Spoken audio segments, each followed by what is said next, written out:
राजस्थान के टोंक में बवाल मचा और यहां के देवली उनियारा विधानसभा क्षेत्र में कल उपचुनाव के लिए मतदान था और इसी दौरान निर्दलीय प्रत्याशी नरेश मीणा ने मालपुरा के एसडीएम अमित चौधरी को थप्पड़ जड़ दिया।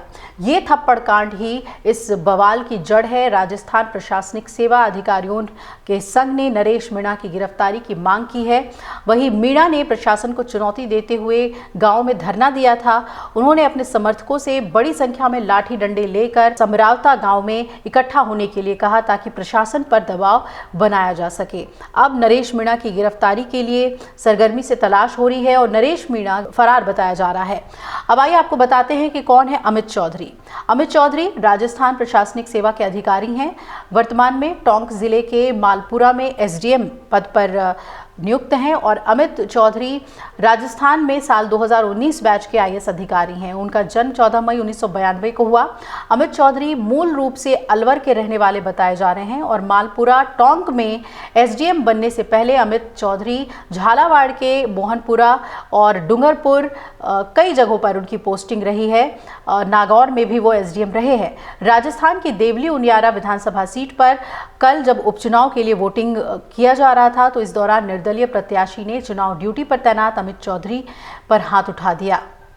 नरेश मीणा कांग्रेस का दामन छोड़कर निर्दलीय रूप में चुनाव लड़ रहे हैं और इस घटना के समय अमित चौधरी ग्रामीणों को मतदान के लिए मनाने की कोशिश कर रहे थे कि आप आइए मतदान कीजिए। इन ग्रामीणों ने अपनी एक मांग को लेकर मतदान का बहिष्कार करने की घोषणा की थी। राजस्थान प्रशासनिक सेवा अधिकारियों के संघ ने नरेश मीणा की गिरफ्तारी की मांग की है और आरएएस अधिकारियों के संघ ने मीणा की गिरफ्तारी की मांग की और चेतावनी भी दी कि गिरफ्तारी नहीं होने पर गुरुवार से पूरे राज्य में पेन डाउन हड़ताल की जाएगी।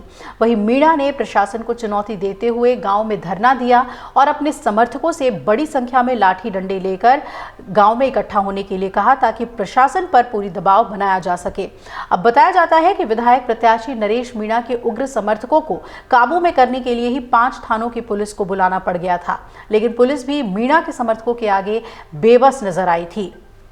भीड़ को काबू में करने के लिए पुलिस ने वहां पर आंसू गैस के गोले छोड़े। हिंसा और आगजनी के बाद नरेश मीणा और उनके करीब 100 से ज्यादा समर्थकों को पुलिस ने हिरासत में लिया। हालांकि बाद में मीणा पुलिस कस्टडी से ही फरार हो गया। घटना पर डीएम ने क्या कहा वो भी आपको बताते हैं। जिला निर्वाचन अधिकारी और टोंक के जिलाधिकारी सौम्या झा ने कहा कि गाँव के लोगों ने उपचुनाव का बहिष्कार करने की घोषणा की और ये गाँव वर्तमान में नगर फोर्ट तहसील में आता है और ग्रामीण गाँव को उनियारा तहसील के अंतर्गत लाने की ये लोग मांग कर रहे थे और उनके गांव के पास ही है। उन्होंने बताया कि उपचुनाव के लिए अमित चौधरी जब लोगों को वोट डालने के लिए मनाने गांव गए तब निर्दलीय प्रत्याशी ने उन पर थप्पड़ जड़ दिया। ये भी बताया गया कि ग्रामीणों ने कुछ दिन पहले ये मांग उठाई थी कि 30 अक्टूबर को आश्वासन दिया गया था कि आदर्श आचार संहिता हटने के बाद इस मामले पर विचार किया जाएगा। इस मामले में नरेश मीणा ने भी अपनी तरफ से कहा कि देवली उनियारा से निर्दलीय उम्मीदवार नरेश मीणा ने कहा कि यहां के एसडीएम ने पहले हिंडोली में एक महिला की पिटाई की थी। अमित चौधरी ने एक आंगनवाड़ी महिला, उसके पति और एक शिक्षक की पिटाई की। उन्होंने उन्हें धमकी दी कि वो अपनी नौकरी खो देंगे और ज़बरदस्ती उनसे वोट डलवाया। पिछली 25 तारीख से मेरे साथ जो कुछ भी हो रहा है, मेरे पोस्टर फाड़ दिए गए, कलेक्टर यहाँ नहीं आए, वो नहीं चाहते थे कि लोग मुझे वोट दें। तो इस तरीके की सभी बातें कही गई हैं।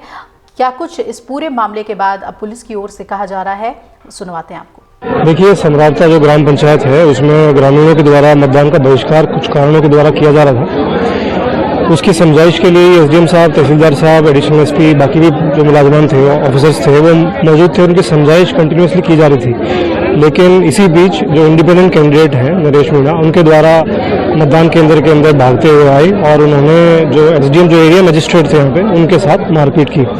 तुरंत जो एडिशनल एसपी थे मौके पर, उन्होंने अतिरिक्त जाब्ता लगा के उनको केंद्र से बाहर निकाला। अभी एसडीएम साहब के द्वारा जैसी एफआईआर दी जाएगी उसमें जो राजकार्य में बाधा है और मारपीट है उसके अनुसार इसमें जो है कानूनी कार्रवाई की जाएगी। तुरंत मैं और अतिरिक्त जाब्ता मौके पर पहुंचे, हमने ग्रामीणों की समझाइश करी और पश्चात समझाइश अभी मतदान शांतिपूर्वक तरीके से सुचारू चालू हो गया है और सभी को ये मैसेज दिया जाता है कि आप निर्भीक होकर स्वतंत्र मतदान करें, किसी भी बहकावे में आके, किसी भी प्रलोभन में आके मतदान न करें। अगर आप ये वीडियो YouTube पर देख रहे हैं तो हमारे चैनल को सब्सक्राइब कर बेल आइकन दबाएं और Facebook पर देख रहे हैं तो हमारे पेज को लाइक करें। 8 मिलियन प्लस सब्सक्राइबर, आपके इस भरोसे के लिए बहुत धन्यवाद।